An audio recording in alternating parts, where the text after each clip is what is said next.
शांताकारं भुजंगशयनं पद्मनाभं सुरेशं विश्वाधारं गगनसदृशं मेघवर्णं शुभांगं लक्ष्मीकान्तं कमलनयनं योगिभिध्यानगम्यं वंदे विष्णु भवभयहरं सर्वलोकैकनाथं।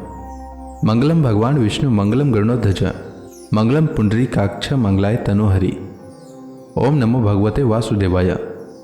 आज का दिन आप सभी के लिए मंगलमय हो। आइए सुनते हैं ज्येष्ठ मास कथा का 11वां अध्याय। श्री सुखदेव जी कहते हैं, परीक्षित, देवता और असुरों ने नागराज वासुकी को यह वचन देकर कि समुद्र मंथन से प्राप्त होने वाले अमृत में तुम्हारा भी हिस्सा रहेगा, उन्हें भी सम्मिलित कर लिया। इसके बाद उन लोगों ने वासुकी नाग को नेति के समान मंद्राचल में लपेटकर भली भांति उद्धत बड़े उत्साह और आनंद से अमृत के लिए समुद्र मंथन प्रारंभ किया। उस समय पहले पहल अजित भगवान वासुकी के मुख की ओर लग गए, इसलिए देवता भी उधर ही आ जुटे। परंतु भगवान की यह चेष्टा दैत्य सेनापतियों को पसंद न आई। उन्होंने कहा कि पुंछ तो सांप का अशुभ अंग है, हम उसे नहीं पकड़ेंगे। हमने वेद शास्त्रों का विधि पूर्वक अध्ययन किया है, ऊंचे वंश में हमारा जन्म हुआ है और वीरता के बड़े बड़े काम हमने किए हैं। हम देवताओं से किस बात में कम हैं? यह कहकर वे लोग चुपचाप एक ओर खड़े हो गए। उनकी यह मनोवृत्ति देखकर भगवान ने मुस्कुराकर वासुकी का मुंह छोड़ दिया और देवताओं के साथ उन्होंने पूंछ पकड़ ली। इस प्रकार अपना अपना स्थान निश्चित करके देवता और असुर अमृत प्राप्ति के लिए पूरी तैयारी से समुद्र मंथन करने लगे। परीक्षित, जब समुद्र मंथन होने लगा तब बड़े बड़े बलवान देवता और असुरों के पकड़े रहने पर भी अपने भार की अधिकता और नीचे कोई आधार न होने के कारण मंद्राचल समुद्र में डूबने लगा। इस प्रकार अत्यंत बलवान देव के द्वारा अपना सब किया कराया मिट्टी में मिलते देख उनका मन टूट गया। सबके मुंह पर उदासी छा गई। उस समय भगवान ने देखा कि यह तो विघ्नराज की करतूत है, इसलिए उन्होंने उसके निवारण का उपाय सोचकर अत्यंत विशाल एवं विचित्र कच्छप का रूप धारण किया और समुद्र के जल में प्रवेश करके मंद्राचल को ऊपर उठा लिया। भगवान की शक्ति अनंत है, वे सत्य संकल्प हैं। उनके लिए यह कौन सी बड़ी बात थी? देवता और असुरों ने देखा कि मंद्राचल तो ऊपर उठाया है, तब वे फिर से समुद्र मंथन के लिए उठ खड़े हुए। उस समय भगवान ने जम्बू द्वीप के समान 1,00,000 योजन फैली हुई अपनी पीठ पर मंद्राचल को धारण कर रखा था। परीक्षित, जब बड़े बड़े देवता और असुरों ने अपने बाहुबल से मंद्राचल को प्रेरित किया, तब वह भगवान की पीठ पर घूमने लगा। अनंत शक्तिशाली आदि कच्छप भगवान को उस पर्वत का चक्कर लगाना ऐसा जान पड़ता था मानो कोई उनकी पीठ खुजला रहा हो। साथ ही समुद्र मंथन संपन्न करने के लिए भगवान ने असुरों में उनकी शक्ति और बल को बढ़ाते हुए असुर रूप से प्रवेश किया। वैसे ही उन्होंने देवताओं को उत्साहित करते हुए उनमें देव रूप से प्रवेश किया और वासुकी नाग में निद्रा के रूप से इधर पर्वत के ऊपर दूसरे पर्वत के समान बनकर शस्त्र बाहु भगवान अपने हाथों से उसे दबाकर स्थित हो गए।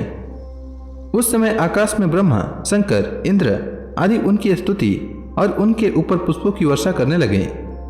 इस प्रकार भगवान ने पर्वत के ऊपर उसको दबा रखने वाले के रूप में, नीचे उसके आधार कच्छप के रूप में, देवता और असुरों के शरीर में उनकी शक्ति के रूप में, पर्वत में दृढ़ता के रूप में और नेति बने हुए वासुकी नाग में निद्रा के रूप में, जिससे उसे कष्ट न हो, प्रवेश करके सब ओर से सबको शक्ति संपन्न कर दिया। अब वे अपने बल के मद से उन्मत्त होकर मंद्राचल के द्वारा बड़े वेग से समुद्र मंथन करने लगे। उस समय समुद्र और उसमें रहने वाले मगर मछली आदि जीव शुद्ध हो गए। नागराज वासुकी के हजारों कठोर नेत्र, मुख और श्वासों से विष की आग निकलने लगी। उनके धुएं से पोलोम, काले, बलि, इलवल आदि असुर निस्तेज हो गए। उस समय वे ऐसे जान पड़ते थे मानो दावानल से झुलसे हुए साखू के पेड़ खड़े हों। देवता भी उससे बच न सके। वासुकी के श्वास की लपटों से उनका भी तेज फीका पड़ गया। वस्त्र, माला, कवच एवं मुख धूमिल हो गए। उनकी यह दशा देखकर भगवान की प्रेरणा से बादल देवताओं के ऊपर वर्षा करने लगे एवं वायु समुद्र की तरंगों का स्पर्श करके शीतलता और सुगंधि का संचार करने लगी। इस प्रकार देवता और असुरों के समुद्र मंथन करने पर भी जब अमृत न निकला, तब स्वयं अजित भगवान समुद्र मंथन करने लगे। मेघ के समान सांवले शरीर पर सुनहला पीताम्बर, कानों में बिजली के समान चमकते हुए कुंडल, सिर पर लगाते हुए घुंघराले बाल, नेत्रों में लाल लाल रेखाएं और गले में वनमाला सुशोभित हो रही थी। संपूर्ण जगत को अभय दान करने वाले अपने विश्व विजयी भुजदंडों से वासुकी नाग को पकड़कर तथा कुर्म रूप से पर्वत को धारण कर जब भगवान मंद्राचल की मथानी से समुद्र मंथन करने लगे, उस समय वे दूसरे पर्वतराज के समान बड़े ही सुंदर लग रहे थे। जब अजित भगवान ने इस प्रकार समुद्र मंथन किया तब समुद्र में बड़ी खलबली मच गई। मछली, मगर, सांप और कछुए भयभीत होकर ऊपर आ गए और इधर उधर भागने लगे। उसी समय पहले पहल हलाहल नाम का अत्यंत उग्र विष निकला। वह अत्यंत उग्र विष दिशा विदिशाओं में ऊपर नीचे सर्वत्र उड़ने और फैलने लगा। इस असह्य विष से बचने का कोई उपाय भी तो न था।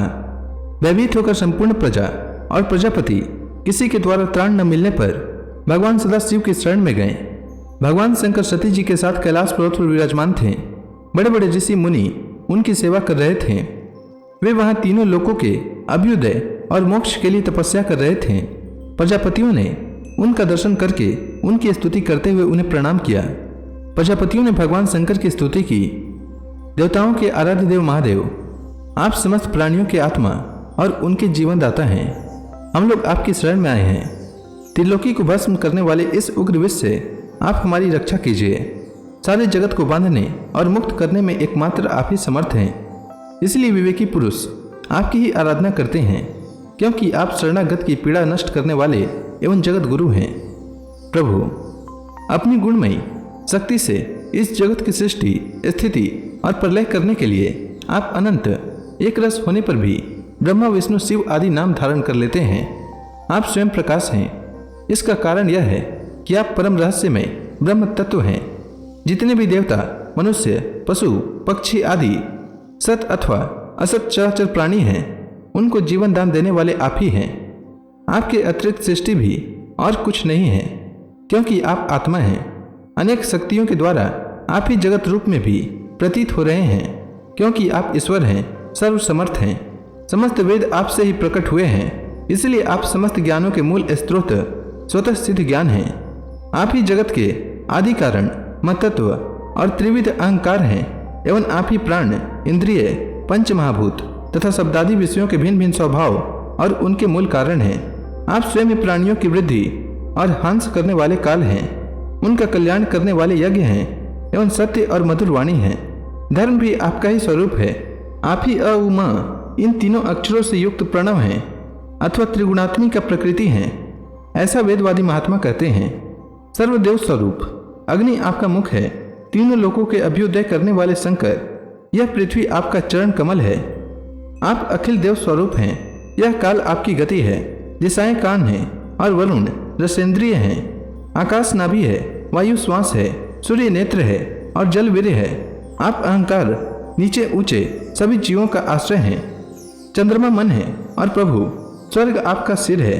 वेद स्वरूप भगवान, समुद्र आपकी कोख है। पर्वत हड्डियां हैं। सब प्रकार की औषधियां और घास आपके रोम हैं। गायत्री आदि छंद आपकी सातों धातुएं हैं और सभी प्रकार के धर्म आपके हृदय हैं। स्वामीन, सद्योजातादि 5 उपनिषद ही आपके तत्पुरुष, अघोर, सद्योजात, वामदेव और ईशान नामक 5 मुख हैं।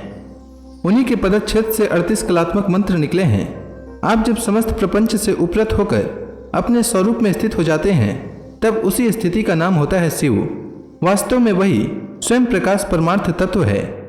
अधर्म की दंभ, लोभ आदि तरंगों में आपकी छाया है, जिनसे विविध प्रकार की सृष्टि होती है।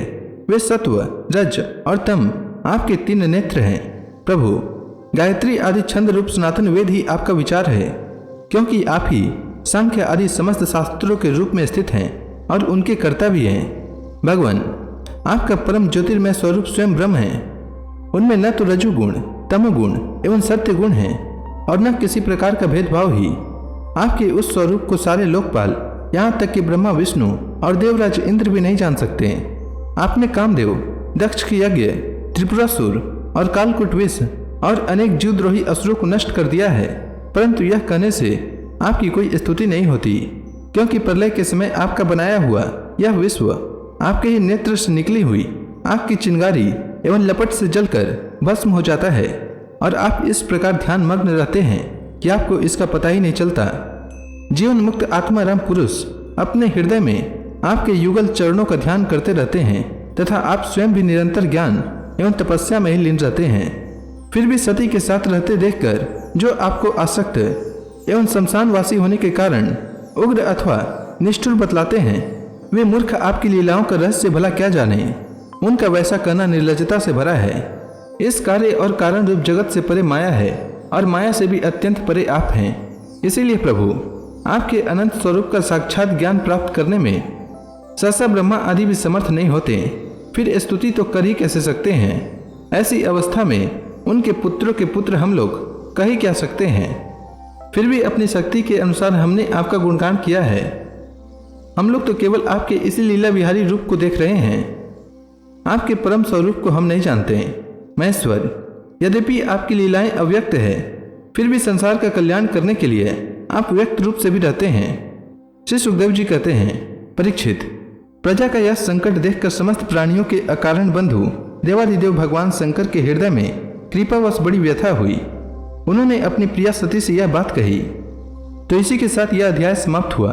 इसके आगे की कथा मैं कल के अध्याय में सुनाऊंगा। तब तक के लिए भगवान हरि का नाम लेते रहें। तो प्रेम से बोलिए भगवान विष्णु की जय, श्री कृष्ण भगवान की जय, समस्त देवी देवताओं की जय।